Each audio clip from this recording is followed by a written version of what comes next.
in Wad al-Harash River on Friday and to take stock of their conditions.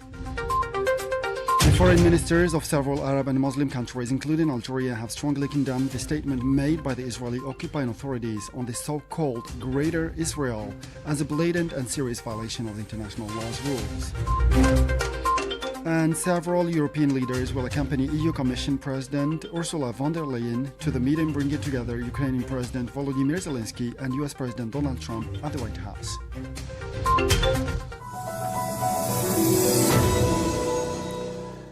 Those were the headlines, and now the news in detail from Radio Algeria International. First in our news, the President of the Republic, Mr. Abdelmajid Tebboune, has received a telephone call from President of the Republic of Tunisia, Mr. Qais Said, who extended his sincere condolences following the crash of a passenger's bus here in Algiers. President Tebboune, for his part, thanked his brother, President Qais Said, and through him, the brotherly Tunisian people, for their solidarity, highly praising the spirit of brotherhood and or uniting the two peoples.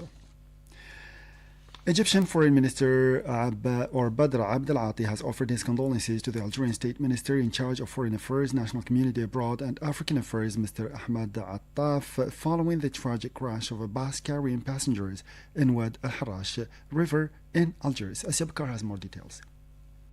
This came in a phone call, which was also an opportunity for the two ministers to continue consultation and coordination on issues of common concern, notably the Palestinian cause. They also discussed the latest developments related to the resumption by the Israeli occupation of expansionist plans, affirming that the future of peace in the Middle East remains dependent on ending the genocidal war waged against the Palestinian people, ending the Israeli expansionist ambitions, and accelerating the establishment of an independent and sovereign Palestinian state within the 1967 borders with Al-Quds as capital. The two ministers also discussed the developments in the situation in the sister country of Libya and reaffirmed their commitment to a definitive settlement of the Libyan crisis, capable of preserving its sovereignty, the unity of its people, and the integrity of its territory, and consolidating peace, security, and stability in the region. In the same context, the two parties also discussed the preparations for the next meeting of the tripartite mechanism of Libya's neighboring countries, which will be held here in Algiers. Ukraine has also offered its sincere condolences to Algeria following the tragic fall of a passenger bus in Wad al-Harash in suburbs Algiers and expressed its solidarity with the Algerian people during this painful moment. Prime Minister Ndel Arbawi has visited the Slims Merli Specialized Hospital in Algiers to check on the health of those injured in the passenger bus accident in Wad al-Harash River on Friday and to take stock of their conditions. A statement from the Prime Minister's office said that Mr. Arbawi conveyed the solidarity of the President of the Republic with the injured and their families, as well as his personal commitment to ensuring optimal care for them and mobilizing all necessary resources for this purpose. The Prime Minister also expressed his gratitude and appreciation to all medical and paramedical staff supervising the care and medical follow-up of the injured, praising their commitment until the wounded recover. Immediately after the tragic tragedy, and in accordance with the instructions of the President of the Republic, the various relevant sectors were mobilized in a regular and coordinated manner in close coordination with the Prime Minister's office, particularly the Civil Protection and the Ministry of Health, to take immediate measures to quickly provide care to the victims and the injured. Hospitals in the capital were placed on maximum alert, particularly emergency departments and services, which ensured the rapid reception of all the wounded and injured. And in implementation of the instructions of the President of the Republic, Mr. Abdelmajid Tebboune, the Minister of Interior, Local Authorities and Town Planning, Ibrahim Arad, has visited the families of the victims of the passenger bus accident in the Wad al-Harash River, to whom he extended his sincere condolences. According to a statement from the ministry, Mr. Marad, accompanied by the Governor of Algiers, Mr. Abdel Nour Rabhi, offered the condolences of the President of the Republic and his deepest solidarity with the families of the deceased. And the Ministry of National Solidarity, Family and the Status of Women has established a psychological support program for the families of the victims of the passenger bus crash that occurred on Friday in Wad al-Harash River in Algiers. Mariam Barshi has more details.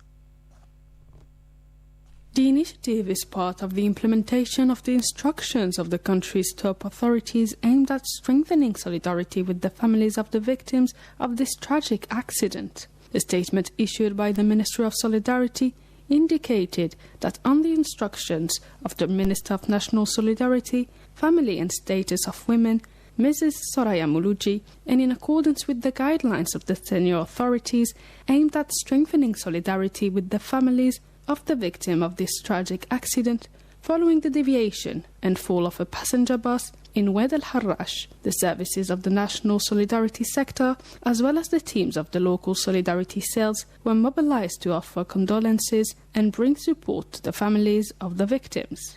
Psychologists, social workers and doctors from the local Solidarity cells accompanied the families of the victims at the Mustafa Basha University Hospitals and the Selim Zmirli Hospital in Al-Harrash, as well as at their homes in the provinces of Algiers, Boumerdès, Khanchla, Biskra and Ouled Jalal. The initiatives including psychological support and medical monitoring for the victims' families and loved ones to alleviate the trauma. In-kind aid and basic necessities were also distributed. As part of this solidarity program, sector executives attended the victims' burials. Sector services and outreach unit teams remain mobilized in accordance with the established program for the management of post-traumatic effects within bereaved families. And now the foreign ministers of several Arab and Muslim countries, including Algeria, have strongly condemned the statements made by the Israeli occupying authorities on the so-called Greater Israel as a blatant and serious violation of the international law's rules. A joint communique released by 31 Arab and Muslim states and by the Secretaries General of the Arab League, the Islamic Cooperation Organization and the Gulf Cooperation Council condemned the statement as a direct threat to the Arab national security, the state's sovereignty and to the international and regional security. In this respect, the Arab and Muslim foreign ministers reiterated their attachment to the respect of international legality and the UN Charter, notably the provision that bans the recourse to threat or the use of force. They also firmly condemned the go-ahead given by the far right-wing minister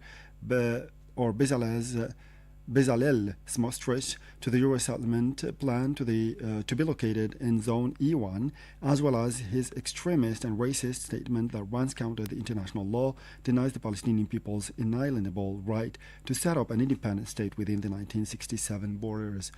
In this connection, they pledged to take all the measures to consolidate peace and safeguard security and stability and reiterate their rejection of the Israeli continued acts of aggression and genocide perpetrated in the Gaza Strip.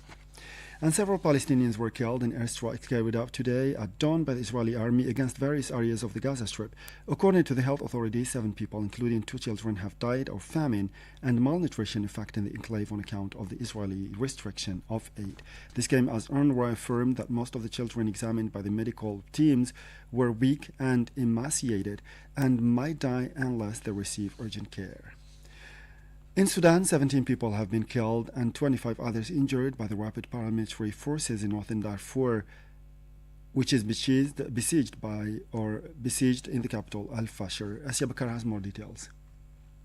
Medical sources said these numbers only account for those who reached the hospital, adding that others were buried by their families, unable to access medical centers due to ongoing security challenges. Since May last year, Al-Fashir has been under siege by the paramilitary Rapid Support Forces, RSF, which have been battling Sudan's army since April 2023. According to the local resistance committee, one of hundreds of volunteer groups documenting atrocities during the conflict, the attack involved heavy artillery shelling by the RSF across several residential neighborhoods. Meanwhile, the UN Security Council will hold an open briefing tomorrow Monday on the United Nations mission in South Sudan. The Assistant Secretary General for Africa in the Department of Political and Peace Building Affairs and the Department of Peace Operations will present the UN Secretary General's latest 90-day report covering developments between April 1st and July 15th.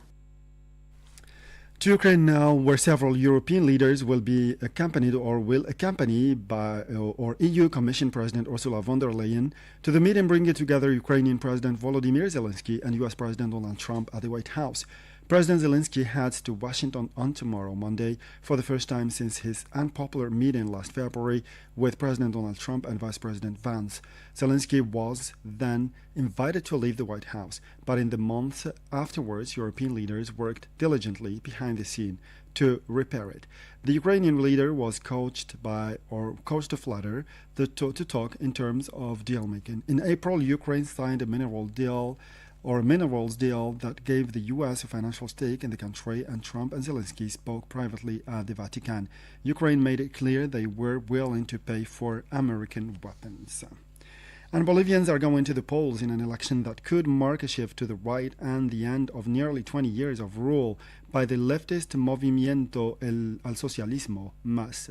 The party, which came to power with the first election of Evo Morales in 2005, risks losing its legal status if it fails to create or to reach 3%, a threshold it has not hit in polls. Two opposition candidates were virtually tied. Center-right business tycoon and former planning minister Samuel Doria Medina, followed closely by right-wing former president Jorge Tuto Quiroga, deeply unpopular amid the country's worst economic crisis for decades. President Luis Acre, 61, decided not to run. With this, we'll come to the end of this news bulletin. Time now for our weekly programs. We'll see you again tomorrow for a fresh edition of our news bulletin. Thank you.